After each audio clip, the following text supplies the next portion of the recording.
ಇನ್ನು ನಾಳಿನ ಮಾಕ್ ಡ್ರಿಲ್ಗೆ ರಾಜ್ಯದಲ್ಲೂ ಸಿದ್ಧತೆ ನಡೆದಿದೆ. ರಾಜ್ಯದ ಪ್ರಮುಖ ನಗರಗಳಲ್ಲಿ ಅದರಲ್ಲೂ ಬೆಂಗಳೂರು, ಕಾರವಾರ, ರಾಯಚೂರಿನಲ್ಲಿ ಯುದ್ಧದ ಸೈರನ್ ಕೂಗಲಿದೆ. ಹಾಗಾದ್ರೆ ಬೆಂಗಳೂರಲ್ಲಿ ಯುದ್ಧ ಸೈರನ್ ಮೊಳಗಿಸೋ ಅಗತ್ಯ ಇದೆಯಾ? ಈ ಬಗ್ಗೆ ಸಿಆರ್ಪಿಎಫ್ನ ನಿವೃತ್ತ ಡಿಜಿಪಿ ಏನಂತಾರೆ? ಇಲ್ಲಿದೆ ನೋಡಿ ರಿಪೋರ್ಟ್. ರಾಜ್ಯದಲ್ಲೂ ಮೊಳಗಲಿದೆ ಯುದ್ಧದ ಸೈರನ್. ಬೆಂಗಳೂರು ನಗರ ಸೇರಿ ಹಲವೆಡೆ ಮಾಕ್ ಡ್ರಿಲ್. ಯುದ್ಧ ಸೈರನ್. 54 ವರ್ಷದ ನಂತರ ದೇಶಾದ್ಯಂತ ಮತ್ತೆ ಯುದ್ಧದ ಸೈರನ್ ಮೊಳಗಲಿದೆ.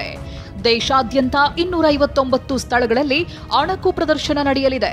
ರಾಜ್ಯದಲ್ಲೂ 3 ಕಡೆ ಯುದ್ಧದ ಸೈರನ್ ಮೊಳಗಲಿದೆ. ಹಾಗಾದ್ರೆ ರಾಜ್ಯದಲ್ಲಿ ಎಲ್ಲೆಲ್ಲಿ ಸೈರನ್ ಮೊಳಗುತ್ತೆ? ರಾಜ್ಯದಲ್ಲಿ ಸಿದ್ಧತೆ ಹೇಗಿದೆ? ರಾಜ್ಯದ ಅಣಕು ಪ್ರದರ್ಶನ ಹೇಗಿರುತ್ತೆ ಅನ್ನೋ ಕಂಪ್ಲೀಟ್ ಮಾಹಿತಿಯನ್ನ ತೋರಿಸ್ತೀವಿ ನೋಡಿ.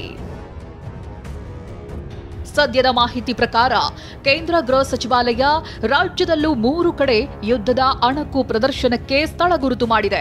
ಬೆಂಗಳೂರು ನಗರದಲ್ಲಿ ಸೈರನ್ ಮೊಳಗಲಿದೆ. ಹಾಗೆಯೇ ಅಣಕು ಪ್ರದರ್ಶನಕ್ಕೆ ಕಾರವಾರ ಮತ್ತು ರಾಯಚೂರು ಕೂಡ ಅಣಿಯಾಗ್ತಿದೆ. ಮಿನಿಸ್ಟ್ರಿ ಆಫ್ ಡಿಫೆನ್ಸ್ ಸರ್ಕ್ಯುಲರ್ ಪ್ರಕಾರ ನಮ್ಮ ರಾಜ್ಯದಲ್ಲಿ 3 ಕಡೆ ನೇಮಿಸಿಯಾಗಿದೆ. ಮೊದಲನೇಯಾಗಿ ಇರೋದು ಬೆಂಗಳೂರು ಶಹರ, ಬೆಂಗಳೂರು ನಗರ. ಅದು ಬೆಂಗಳೂರು ಬಿಟ್ಟು ಕಾರವಾರನಲ್ಲಿ ಕೈಗಾ ನ್ಯೂಕ್ಲಿಯರ್ ಪವರ್ ಪ್ಲಾಂಟ್ ಇದೆ ಆಗಿದೆ. ಮೂರನೇಯಾಗಿ ರಾಯಚೂರದಲ್ಲಿ ಥರ್ಮಲ್ ಪವರ್ ಸ್ಟೇಷನ್, ಅದನ್ನು ಐಡೆಂಟಿಫೈ ಆಗಿದೆ. ಕೇಂದ್ರದಿಂದ ಸೂಚನೆ ಬರ್ತಿದ್ದಂತೆ ಮಾಕ್ ಡ್ರಿಲ್ ಬಗ್ಗೆ ಅಗ್ನಿಶಾಮಕ ಮತ್ತು ತುರ್ತು ಸೇವೆಗಳ ಡಿಜಿಪಿ ಪ್ರಶಾಂತ್ ಕುಮಾರ್ ಠಾಕೂರ್ ಮತ್ತು ಹಿರಿಯ ಅಧಿಕಾರಿಗಳ ನೇತೃತ್ವದಲ್ಲಿ ಸಭೆ ನಡೆಸಲಾಗಿದೆ. ಮಾಕ್ ಡ್ರಿಲ್ಗೆ ಏನೆಲ್ಲ ತಯಾರಿ ಮಾಡಿಕೊಳ್ಬೇಕು ಎಂಬ ಬಗ್ಗೆ ಚರ್ಚಿಸಲಾಗಿದೆ.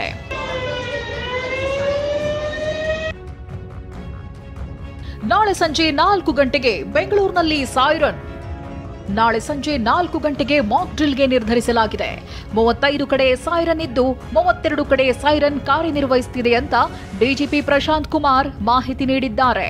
ಬೆಂಗಳೂರು, ಕಾರವಾರ, ರಾಯಚೂರು ಜಿಲ್ಲೆಗಳಲ್ಲಿ ಮಾಕ್ ಡ್ರಿಲ್ ಮಾಡ್ತೀವಿ ಎಂದಿದ್ದಾರೆ. ಸಿವಿಲ್ ಡಿಫೆನ್ಸ್ ಆಗಲಿ, ಮೆಡಿಕಲ್ ಆಗಲಿ, ಡಿಫೆನ್ಸ್ ಆಗಲಿ, ಪೊಲೀಸ್ ಆಗಲಿ, ಯಾವ ರೀತಿ ನಾವು ಸಮಂಜಸ ಒಂದು ಕೋಆರ್ಡಿನೇಷನ್ ಮಾಡಿಕೊಂಡು ಪಬ್ಲಿಕ್ಗೆ ಇನ್ವಾಲ್ವ್ ಮಾಡಿಕೊಂಡು how to do the damage control, that is the main objective. ಹಾಗಾದ್ರೆ ಬೆಂಗಳೂರು, ರಾಯಚೂರು ಮತ್ತು ಕಾರವಾರದಲ್ಲಿ ಮಾಕ್ ಡ್ರಿಲ್ ನಡೀತಿರೋದು ಯಾಕೆ? ಈ 3 ಸ್ಥಳಗಳನ್ನೇ ಗುರುತು ಮಾಡಿದ್ಯಾಕೆ ಅನ್ನೋದನ್ನ ನೋಡೋದಾದ್ರೆ,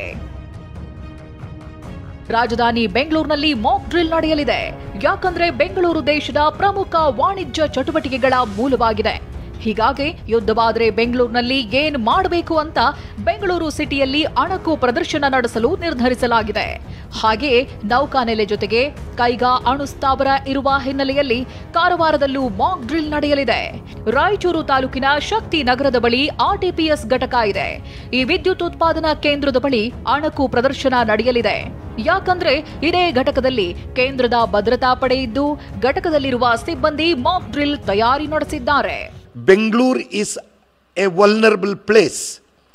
ಅದೇ ರೀತಿ ನಮ್ಮ ಕಾರವಾರ ಒಂದು ಇಂಪಾರ್ಟೆಂಟ್ ಪ್ಲೇಸ್. ಮತ್ತು ನಮ್ಮಲ್ಲಿ ಡಿಫೆನ್ಸ್ ಪ್ರೊಡಕ್ಷನ್ ಯೂನಿಟ್ಗಳು ಹಲವಾರು ಇದ್ದಾವೆ. ಹೀಗಾಗಿ ಮತ್ತು ನಮ್ಮಲ್ಲಿ ಹಲವಾರು ಸೂಕ್ಷ್ಮ ಆಯುಧಗಳ ಸಂಗ್ರಹ ನಮ್ಮ ರಾಜ್ಯದಲ್ಲಿದೆ. ಟಿವಿ9 ಜೊತೆ ಮಾತನಾಡಿರುವ ಸಿಆರ್ಪಿಎಫ್ ನಿವೃತ್ತ ಐಜಿಪಿ ಕೆಆರ್ ಕೇಶ್, ಬೆಂಗಳೂರಿನಲ್ಲಿ ಮಾಕ್ ಡ್ರಿಲ್ ನಡೆಸೋ ಅಗತ್ಯವಿದೆ ಎಂದಿದ್ದಾರೆ. ಹಾಗಾದ್ರೆ ಮಾಕ್ ಡ್ರಿಲ್ ಅಂದ್ರೇನು, ಅದರ ಮಹತ್ವವೇನು ಅನ್ನೋದನ್ನ ವಿವರಿಸಿದ್ದಾರೆ, ಕೇಳಿ. ಯುದ್ಧ ಆದಂಥ ಪರಿಸ್ಥಿತಿಯಲ್ಲಿ ಏನೇನು ಸಮಸ್ಯೆಗಳು ಬರಬಹುದು, ಆ ಸಮಸ್ಯೆಗಳನ್ನು ಹೇಗೆ ನಾವು ಎದುರಿಸಬೇಕು ಅನ್ನೋದಕ್ಕೆ ಮಾಡಿಕೊಳ್ಳುವ ಸಿದ್ಧತೆಯೇ Mach drill.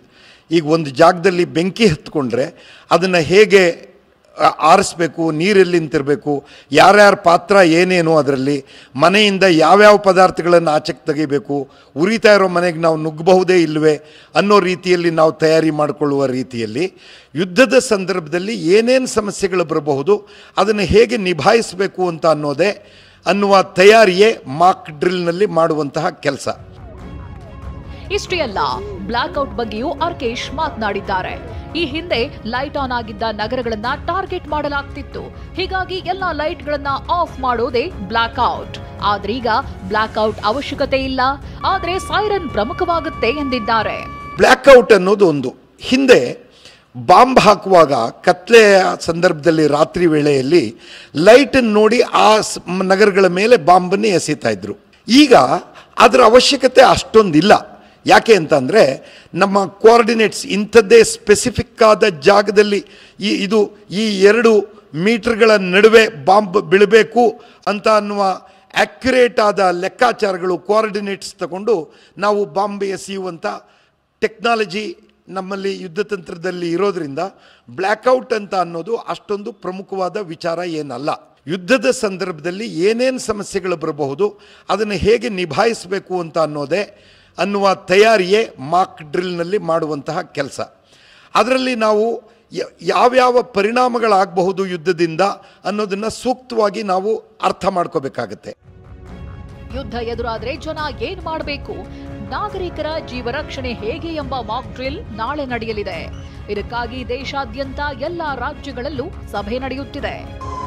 Bureau report, TV9.